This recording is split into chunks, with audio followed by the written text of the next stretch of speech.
Hi dears, ഇന്നത്തെ reading എന്താണെന്ന് നോക്കാം. തലമുറകളായി കൈമാറി വന്ന എന്തോ ഒന്നിൽ നിങ്ങൾ ഇപ്പോൾ സ്റ്റക്കാണ്. ഇത് നിങ്ങളുടെ മുമ്പോട്ടുള്ള സുഗമമായ ജീവിതത്തിന് മുന്നിൽ വിലങ്ങുതടിയായി കിടക്കുകയാണ്. ചിലർക്ക് ഇത് പാരമ്പര്യവുമായി കൈമാറി വന്ന വസ്തു, അതായത് പിതാവിൽ നിന്ന് ലഭിച്ച അല്ലെങ്കിൽ പിതൃസ്ഥാനീയനായ ആരിൽ നിന്ന് ലഭിച്ച എന്തെങ്കിലും. ചിലർ ഇവിടെ റിലേഷൻഷിപ്പിൽ സ്റ്റക്കാണെന്ന് കാണുന്നുണ്ട്. കുട്ടികളില്ലാത്ത ദമ്പതികളുടെയും എനർജി കിട്ടുന്നുണ്ട്.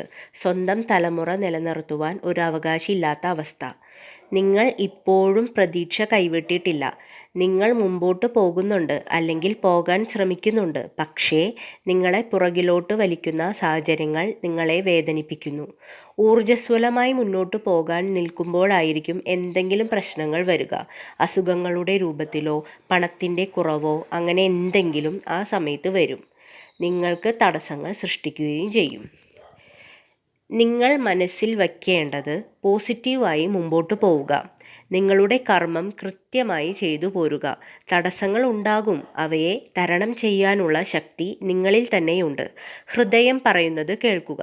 ഹൃദയത്തിൻ്റെ സ്വരങ്ങൾ കേൾക്കണമെങ്കിൽ ആദ്യം നിങ്ങൾ നിങ്ങളുമായുള്ള ആത്മബന്ധം വളർത്തുക.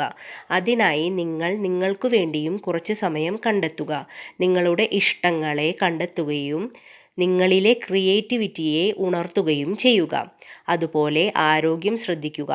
നന്നായി ഉറങ്ങുക, നന്നായി വെള്ളം കുടിക്കുക, റിലാക്സേഷൻ മെത്തേഡ്സ് പ്രാക്ടീസ് ചെയ്യുക, ഇന്നർ ചൈൽഡ് ഹീലിംഗ് പ്രാക്ടീസ് ചെയ്യുക. അതുപോലെ എപ്പോഴും പോസിറ്റീവായിരിക്കാൻ ശ്രമിക്കുക. നിങ്ങളുടെ അധ്വാനത്തിനുള്ള നല്ല കർമ്മയ്ക്കുള്ള റിസൾട്ട് ഉടനടി ലഭിക്കുന്നതായിരിക്കും. ഒരു സൂര്യനെ പോലെ ഉദിച്ചുയർന്ന ഒരു സാഹചര്യം നിങ്ങൾക്ക് അടുത്ത് തന്നെ ഉണ്ടായിരിക്കും. അതായത് ഒരു ഉയർത്തെഴുന്നേൽപ്പ്, നിഷ്കളങ്കമായ ഒരു കുട്ടിയെ പോലെ, ഒരു പുതുജീവൻ പോലെ. Thank you dears.